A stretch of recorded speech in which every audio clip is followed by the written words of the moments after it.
مظفر فیض‌اللهیف در کابینت رقم 3 به حیث معاون دیرکتور فعالیت دارد. او به گروه شخصانی عضو شنواییشان سوست داخل می شود. مظفر فیض‌اللهیف از این رو هفتاده نیست، زیرا وی کاری را اجرا می کند که بر نفع آدمان است.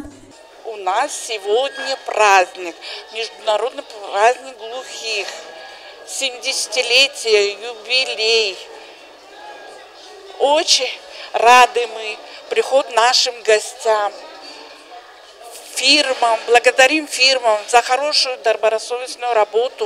В трудную минуту нам поддержали и помогли нам, чтобы провести праздник глухих. سنه 25 سپتامبر در طربخانه ظفر از جانب تشکیلات خصوصی روز شخصانی عضو شنواییشان سوست تجلیل کرده شد. تشبسکاران برای شخصانی عضو شنواییشان سوست دستورخوانی ادانه کشادند. اینچنین برنامه کنسرتی نیز تشکیل و برگزار کردند. در چاره‌بینی مذکور تقریباً 100 نفر شخصانی عضو شنواییشان سوست شرکت داشتند.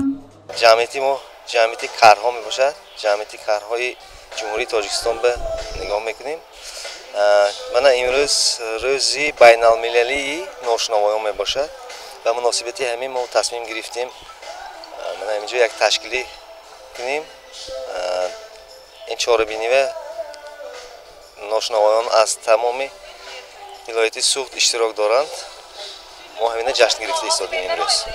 همه ساله در کشور سنه 26 سپتامبر روز بین المللی شخصانی عضو شنواییشان سوست قید کرده می شود. برای این گونه شخصان از جانب مقامات اجرایی حکومتی محلی و صاحبکاران چاره‌بینی‌های ادانه برگزار می‌گردد.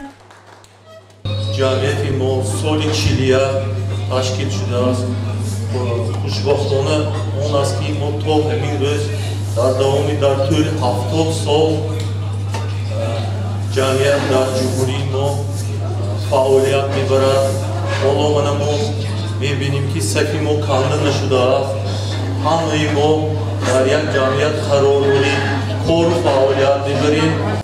70 سال اینجانب در سراسر کشور آخری هفته ماه سپتامبر همچون روز شخصانی شنواییشان سوست اعتراف شده است. این سنه شهادتی آن است که این آدمان کامل حقوق بوده سزاوار زندگی شایسته می باشند. گزارش مهرانگیز عبدالحد و نعیم جان ایوبوف برای برنامه اطلاعاتی خبر.